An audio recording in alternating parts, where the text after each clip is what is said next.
Oi, gente, boa tarde, tudo bem? Hoje a gente tem mais uma monitoria de direito civil. A gente ficou um tempinho sem ter aula por causa do feriado, mas o Chacon também não deu uma matéria específica para vocês essa semana, mas eu decidi trazer alguns pontos que ele vai trazer semana que vem, adiantar algumas coisas, porque são coisas muito simples que ele vai passar rapidinho e depois a gente pode ter mais tempo para aprimorar conhecimento em prescrição e decadência, que é um conteúdo mais difícil, é bom a gente treinar ele mais um pouco, porque vai cair na prova de vocês no final do semestre. Então, hoje a gente vai falar sobre teoria da prova, teoria da nulidade, teoria da prova e ateísmo. Então vamos lá. Teoria da nulidade é a última coisa que a gente vê quando a gente trata de negócios jurídicos.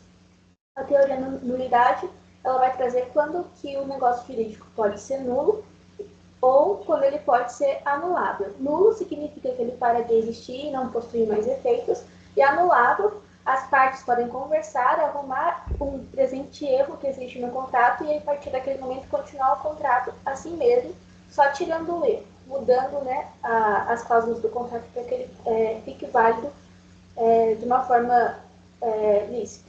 Então vamos lá. As teorias são duas, nulidade relativa e nulidade absoluta.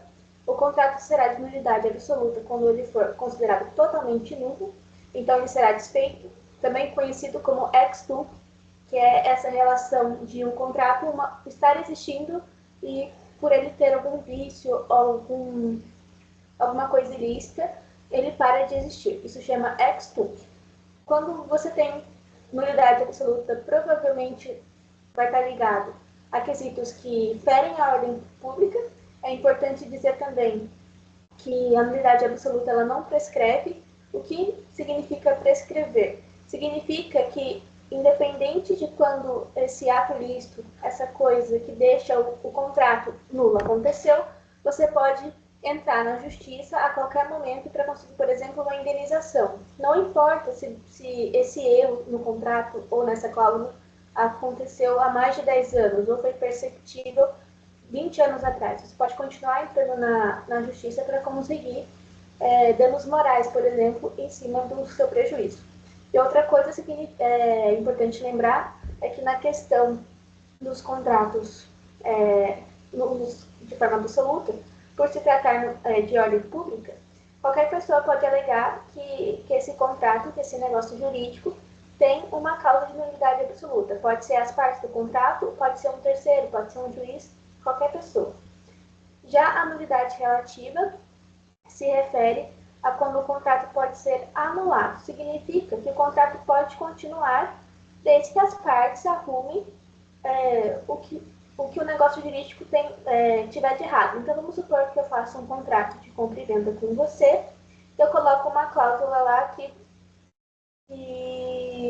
deixa eu pensar, que eu vou ter direito de preferência perante essa casa durante 10 anos. Isso seria uma cláusula abusiva. Então,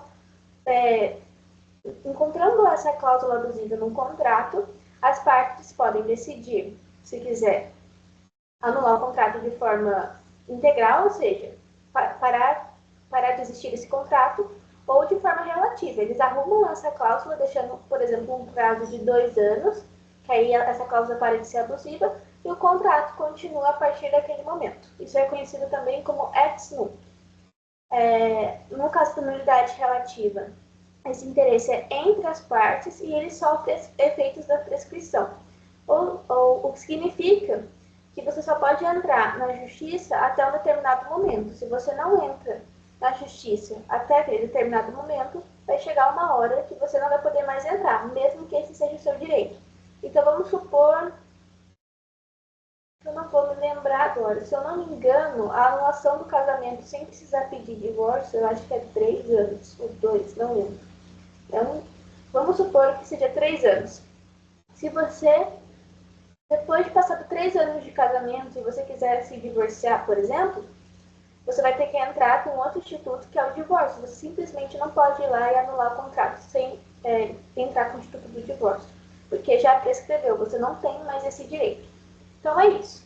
Então, para a gente gravar de uma forma geral, resumindo, a nulidade absoluta é quando o contrato perde todos os seus efeitos, ele é ex tunc por causa disso, e ele não prescreve. Já a nulidade relativa, ele pode ser, o contrato, o negócio jurídico pode ser continuado, por isso que ele é ex nunc, porque ele não perde todos os seus efeitos. Os únicos efeitos que vão ser perdidos são aqueles que prejudicaram as partes até aquele momento, mas ele pode ser continuado até o momento em que as partes decidirem, então, acabar com ele de forma integral.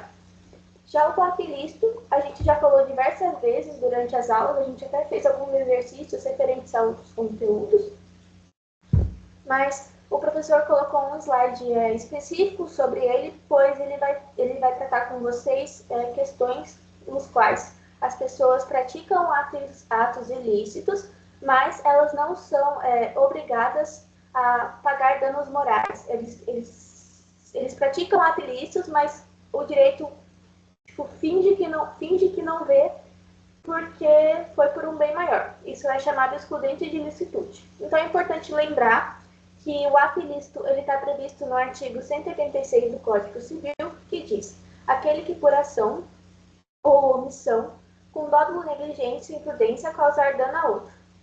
O Código Civil, então, diz que ato ilícito, de uma forma geral, é agir com dolo, mas não é nada mais do que você fazer coisas que são contrárias ao direito, que o direito não prevê, não está na lei, e agir com negligência, imprudência, ou aqui também poderia entrar no caso do Código Penal, se a gente quiser fazer uma relação, imperícia, que é você não agir conforme o homem médio, certo? E que mais? Deixa eu ver. Sim. A gente tem que lembrar também que todos aqueles que praticam um ato ilícito, de acordo com o Código Civil, é obrigado a reparar aquele que sofreu o ato ilícito. Uma coisa interessante é que você pode responder por atos ilícitos, assim como qualquer outro tipos de condutas fora do direito, tanto na esfera civil, administrativa e penal. Então, mesmo que você esteja respondendo pela mesma prática em 3 esferas diferentes, elas são tratadas de forma independente por se tratar de conteúdos diferentes. É o caso de, por exemplo, de crimes que possuem pena mais uma multa. A pena ela é administrada no direito penal, com a sentença, às vezes com o tribunal do júri e tudo mais. E a multa já é tratada na vara do direito civil. Você tem a pena e a multa relacionada a um crime, a um ato ilícito, mas ambas são tratadas em esferas diferentes por se tratarem de conteúdos diferentes. Mas quando a gente vai ter a excludente de ilicitude, ou seja, a pessoa pratica um ato ilícito, mas mesmo assim ela não é obrigada a reparar aquela pessoa por praticar esse ato ilícito. Quando ela agir em legítima defesa, ou seja, quando ela precisar se defender de um perigo eminente, um perigo que ia acontecer naquele momento, e a única forma que ela conseguiu se proteger foi praticando um ato ilícito.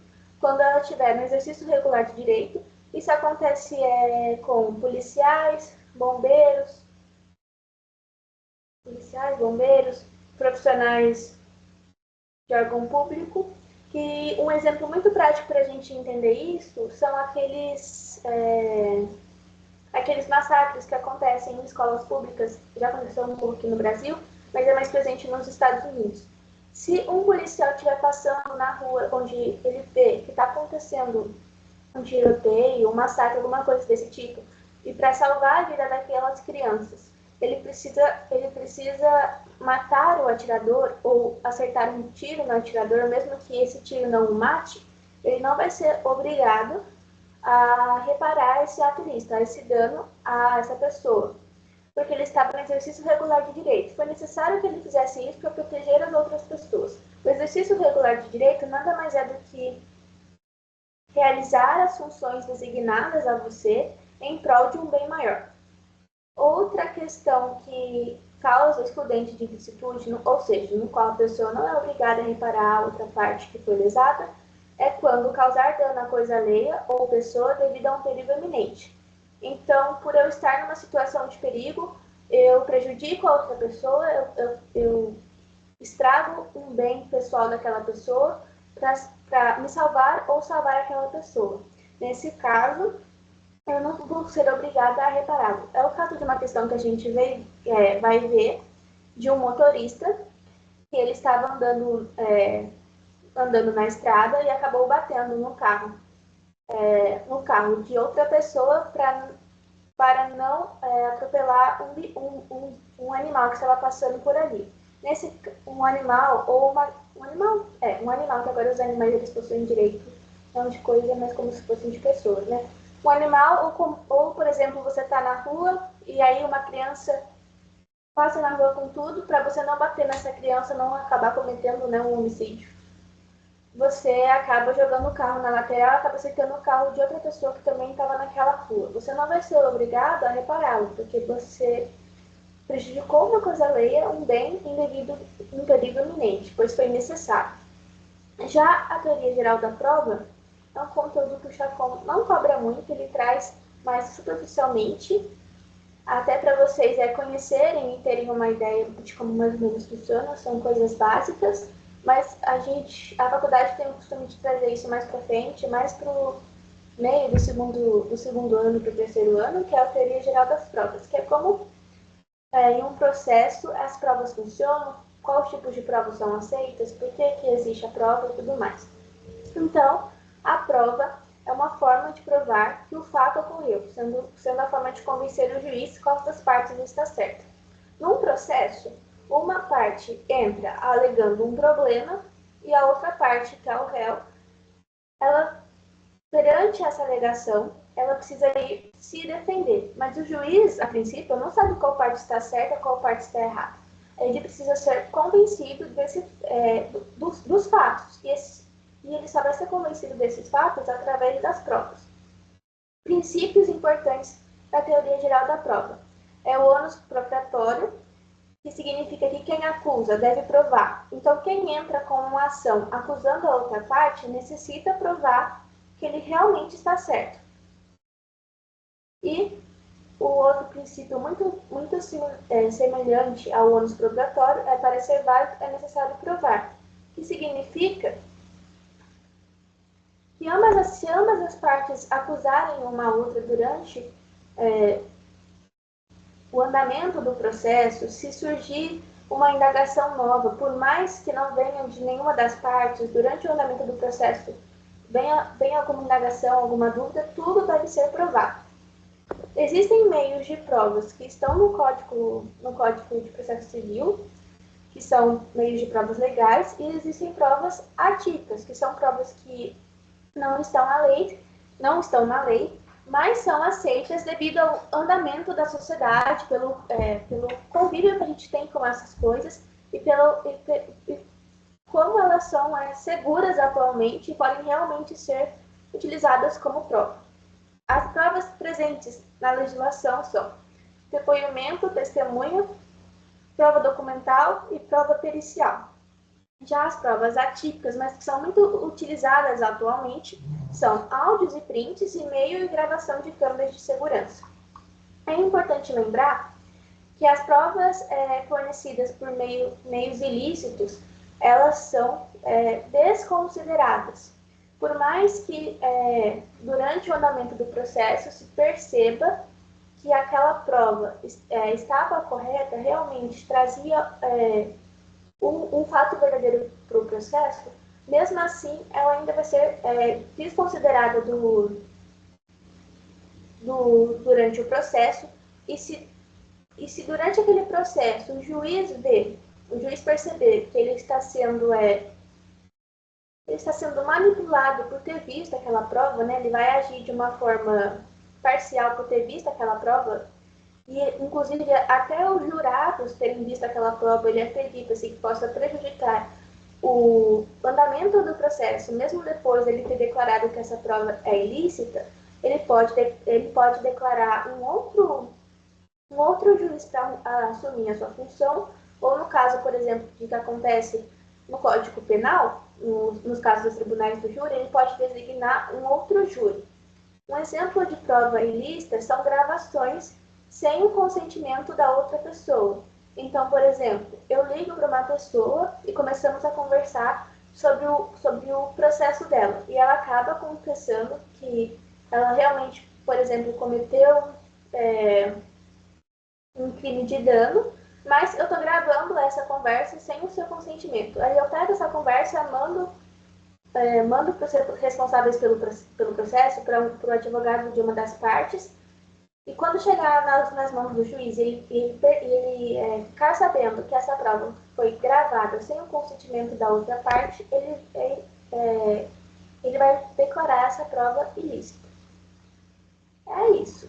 Agora eu trouxe alguns exercícios para a gente fazer sobre esses temas, e aí eu vou fazendo os exercícios, eu vou explicando mais algumas coisas que possam ser necessárias para resolver as questões. Então vamos lá. Miguel Tavares vendeu um imóvel para Margarida, localizado na comarca de Caxias do Sul, Rio Grande do Sul. Ficou avançado que a emissão da posse ocorreria na celebração da escritura pública e o pagamento seria feito em 48 prestações. Após o pagamento de 38 prestações, a compradora, em virtude de desemprego, passou a não ter condições financeiras para a quitação das prestações, fato que foi imediatamente comunicado ao vendedor. Diante da inadimplência, Miguel contratou uma sociedade empresária, conferindo expressamente amplos poderes para a cobrança. A sociedade empresária entrou em contato com a compradora dezenas de vezes por dia, cobrando a dívida. O teor do contrato era a cobrança, tendo sido emitidas centenas de recados e mensagens por cerca de 45 dias em horários diferentes, inclusive pela madrugada. Além disso, a sociedade empresária publicou dezenas de comunicados em redes sociais com alcance na região de Caxias do Sul, informando a todos a inadimplência da compradora, que era marcada em todas as publicações. Diante da situação hipotética narrada, com base no ordenamento jurídico brasileiro, assinale a afirmativa correta. Meu Deus! Então, aqui a gente tem dois, o problema da questão são divididos em dois. Eles praticaram atos ilícitos, porque eles passaram do limite do que seria correto. Primeiro que eles divulgaram a inadimplência de uma das partes para todo mundo, para que ela se sentisse coagida a pagar a dívida, num sentido vexatório, e eles também ligaram para ela sem estar no horário comercial. Isso são consideradas práticas ilícitas. Então vamos ver aqui. Letra A. A atitude da sociedade empresária é válida, visto que age em nome do vendedor no exercício regular de seu direito. Não é válida porque, se eles tivessem agido da forma correta, apenas cobrando Margarida pelo seu inadimplemento, ligando para ela, fazendo notificações, seria uma coisa, mas eles exporam a parte a uma questão vexatória, né? Já que colocaram publicações nas redes sociais e marcaram ela em todas elas. Por ser terceira imposta, a conduta da sociedade empresária é considerado ato ilícito, não conduzindo a responsabilidade civil. Essa letra B está errada porque o ato é ilícito, porque fizeram ela participar indiretamente de um constrangimento, e se Margarida decidisse processar como é que ele chama? O Miguel e pedir danos morais, a empresa também seria responsabilizada, porque ela foi quem praticou esses atos ilícitos, e Miguel seria responsabilizado por ter sido ele a contratar a empresa e, vendo esses atos, nada fez. Letra C. O eventual ato ilícito cometido pela sociedade empresária só atinge a vendedora se for demonstrado o dolo omissivo da sua conduta.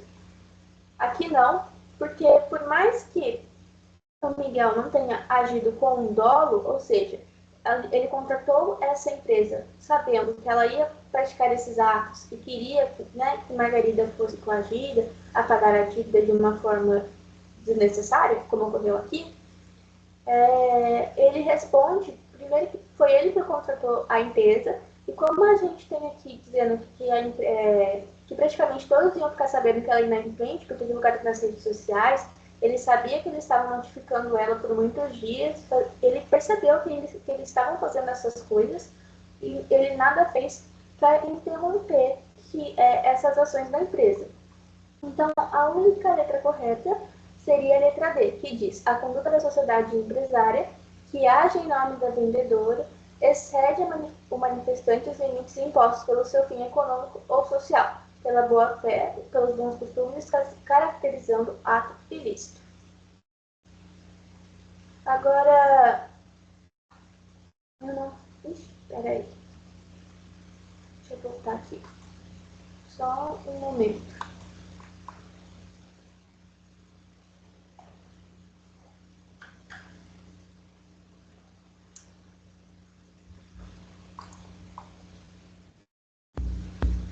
Acho que agora vocês devem ter voltado a me ouvir. Meu microfone saiu um pouco do lugar. Mas enfim, como eu estava falando, a letra correta para essa questão seria: a conduta da sociedade empresária que age em nome da vendedora excede manifestantes em limites impostos pelo seu fim econômico ou social, pela boa-fé ou pelos bons costumes, caracterizando ato ilícito. Questão 2. Daniel, habilitado e dentro de um limite de velocidade, dirigiu seu carro pela BR-101 quando uma criança atravessou a pista à sua frente. Daniel, para evitar o atropelamento da criança, saiu de sua faixa de rolamento e colidiu com o carro de Mário, taxista, que estava a serviço e não teve nenhuma culpa no acidente. Daniel se nega o pagamento de qualquer valor a Mário por alegar que a responsabilidade em verdade seria de José, pai da criança. A respeito da responsabilidade de Daniel pelos danos causados no acidente em análise, assinale a alternativa correta. Então aqui a gente tem que lembrar aquilo que eu falei das excludentes de licitude, ou seja, mesmo que a pessoa cometa um ato ilícito, quando ela comete, quais são os casos que a lei prevê que as pessoas que cometem esses atos não precisam repará-la. É o caso de causar dano coisa alheia à pessoa devido a um perigo eminente, que foi o que aconteceu aqui. Para ele não cometer um crime e prejudicar aquela criança, ele preferiu prejudicar um outro bem, um bem material de outra pessoa para salvar a vida daquela criança. Por essa razão, ele não será obrigado a pagar perdas e danos para o taxista. Ele, na verdade, ele não vai ser obrigado, ele não precisa fazer isso porque ele agiu em nome de um bem maior. Então vamos lá. Eu vou começar de baixo para cima, já que a letra A já é a correta. Letra D. Ele praticou o ato ilícito, aqui já estaria errado, porque o caso do Daniel é uma excludente de ilicitude. Ao causar danos a Mário, se responderá objetivamente pelos danos a que der causa. Não. Por mais que ele tenha praticado um ato ilícito, ele não responderá porque ele causou esse ato em prol de um bem maior, em prol de uma necessidade eminente. Letra C. Ele não praticou ato ilícito, não terá que indenizar Mário por atuar em estado de necessidade. Aqui não estaria certo porque ele praticou um ato ilícito. Ele só não vai ser obrigado a indenizar Mário porque ele agiu em prol de um bem maior. Mas se não fosse esse o caso, e ele tivesse batido no carro do Mário em outra circunstância, por exemplo, um acidente de trânsito, ele seria obrigado a indenizar porque ele realmente praticou um ato ilícito. Só deixa de ser ilícito porque se exclui a ilicitude. Mas realmente é um ato ilícito você causar dano a outro. Letra B. Ele praticou ato ilícito de causar danos a Mário, violando o princípio do nem. Aqui não, porque, como eu já falei, só por ele, mesmo ele tendo praticado um ato ilícito, esse princípio já estaria errado porque ele praticou em prol de um bem maior, o que excluía a ilicitude. Então, a resposta correta seria: ele não praticou um ato ilícito, mas ainda assim terá que indenizar Mário. por mais que ele não tenha praticado um ato ilícito,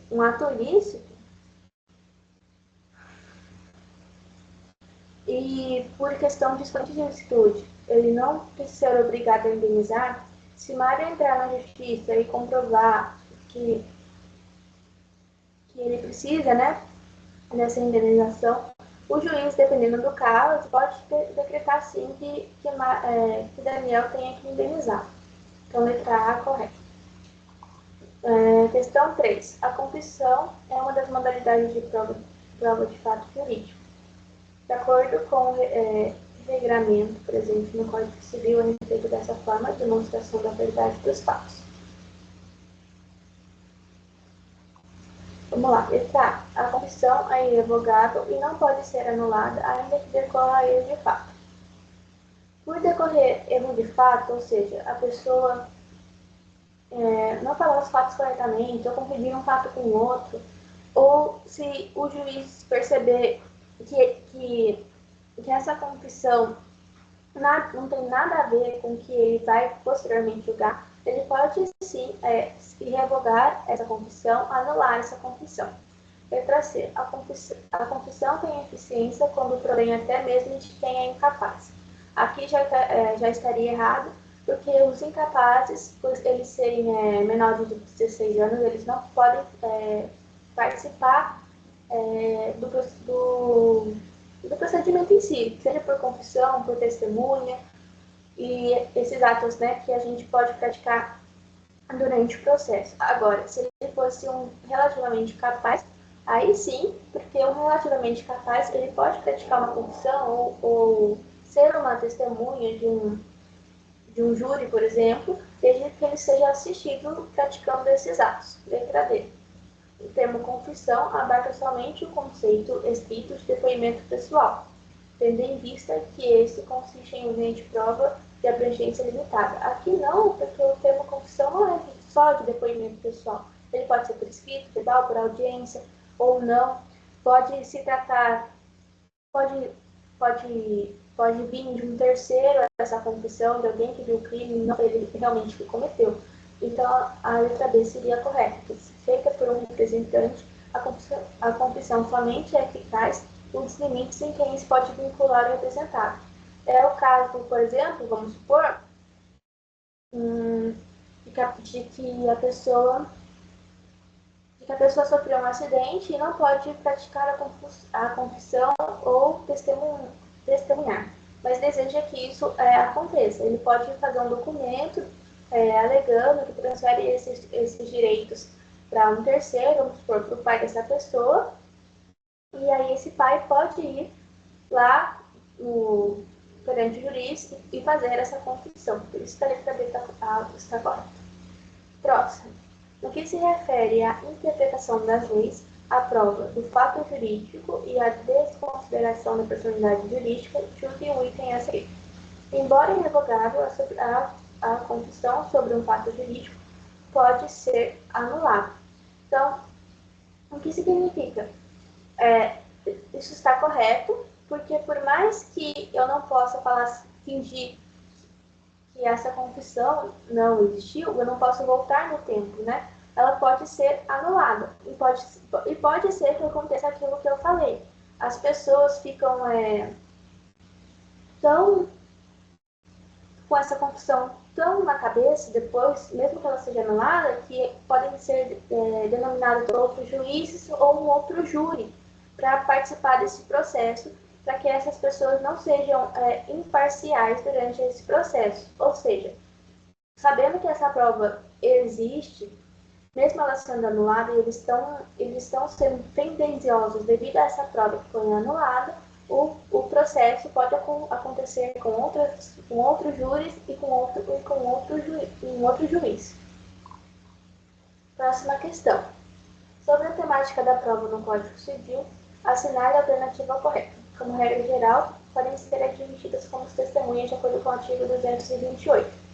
O artigo 228 ele vai trazer pessoas que não podem testemunhar durante um processo, que são os parentes, cônjuges, filhos ascendentes, descendentes e parentes até terceiro grau, menores, né? Menores de 16 anos, que são relativamente não, absolutamente incapazes, como eu já falei, e pessoas interessadas naquele julgamento. Então, ele pode ser imparcial, ele pode falar coisas para que a sua vontade com aquele julgamento seja feita. Então, vamos ver. Letra A. Os cônjuges ascendentes e descendentes e os colaterais até o terceiro grau, que é como das partes, por consanguinidade ou por afinidade. Como eu falei, não pode. Amigo íntimo ou inimigo capital das partes. Amigo íntimo não pode, porque sendo um amigo íntimo, na prática você vai querer que o seu amigo ganhe o processo. Então você pode omitir ou mentir durante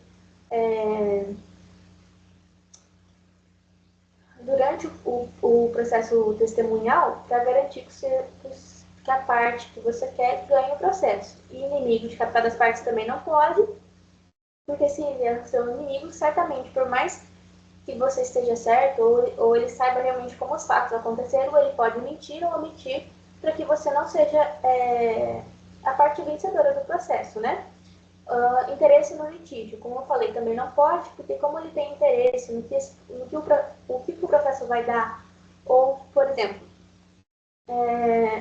vamos supor que a pessoa fala, se você for testemunhar e eu vencer, eu te dou uma parte dos meus lucros. Aí a pessoa vai lá e pode mentir durante o processo testemunhal. Por isso que pessoas que têm esse litígio não podem testemunhar. E os menores de 16 anos, por serem absolutamente incapazes, não podem testemunhar. Apenas os relativamente incapazes, como eu já tinha dito. Vamos lá, próxima questão.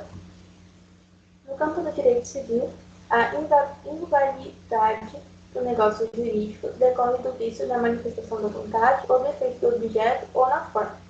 Identifique o vício que torna o ato passível de anulação em vez de nulidade absoluta.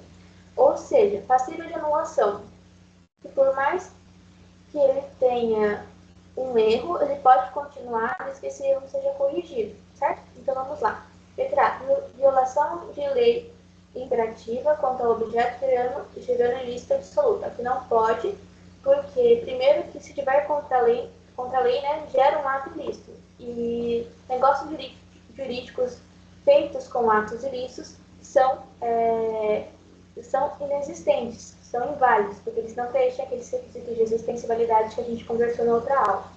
Letra B. Ausência dos requisitos essenciais de existência do negócio jurídico. Aqui já estaria, né, errado, porque para o negócio jurídico existir, ele precisa cumprir aqueles requisitos de existência e de validade. Se ele cumprir esses requisitos e sem requisitos de existência, já não tem a validade. Os requisitos de existência são, né, a capacidade das partes, ser um objeto lícito, ter o affectus societatis, e ainda tem os requisitos de validade que a gente conversou na outra aula. Então, já não poderia. Letra C. Objeto impossível ou determinado frustrado totalmente a operação. A gente conversou acho que na semana retrasada, né, que a gente falou sobre os requisitos de validade do negócio jurídico, que o objeto precisa ser lícito, precisa ser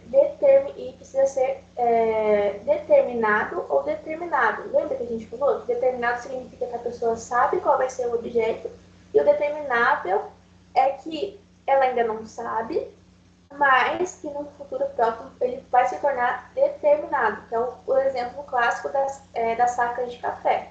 Eu compro 10 sacas de café com um fazendeiro, e ele tem lá no seu estoque 3.000 sacas de café. Dessas 3.000 sacas de café, eu não sei qual que vão ser as 10 que vão vir para mim. Por isso que é um objeto determinado. A partir do momento em que ele separa as 10 que ele vai vender para mim, aí aquele objeto se torna determinado. Por isso que existe esse requisito de validade. Então, os objetos têm que ser determinado ou de possível determinação. Como a letra C fala, um objeto impossível ou não determinável, aqui já estaria errado. Então, a única letra que sobra como correta seria erro substancial que incide sobre elementos principais sem afrontar dispositivos de ordem pública. O que significa? Erro substancial. tem um erro em alguma cláusula, em algum elemento do contrato ou no objeto, mas que pode ser resolvido sem prejudicar a ordem pública, né? Que é o que a gente falou, se prejudicar a ordem pública, ele possui nulidade absoluta, ele para de existir. Por isso que a letra D, então, vai estar correta, porque é um erro que pode ser corrigido e não afronta a ordem pública. Próxima questão. Pedro celebrou um negócio jurídico com João, mas este tem apenas 5 anos de idade. Miguel e Marina celebraram um negócio jurídico com objeto indeterminado. Liz e Luca firmaram um negócio jurídico, porém ambos têm 17 anos. Considerando os casos hipotéticos, os negócios jurídicos aceitados são respectivamente. Então, a gente chega aqui, ó. Pedro celebrou o negócio jurídico com João. Vamos em partes.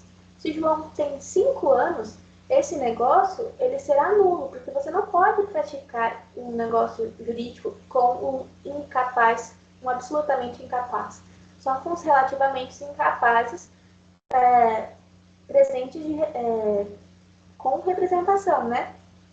Representação não, né? Relativamente incapazes sendo assistidos. Por ele ser uma criança, então o ato já seria nulo. Então a gente poderia excluir a letra A e a letra B. Já vamos ver o que sobra. Miguel e Marina celebraram um negócio jurídico com um objeto indeterminado. Aqui já estaria errado, e como eu já expliquei na outra questão, o objeto tem que ser determinado ou de possível determinação no futuro próximo. Então, esse contrato também seria nulo. Então, a gente já excluiria, deixa eu ver,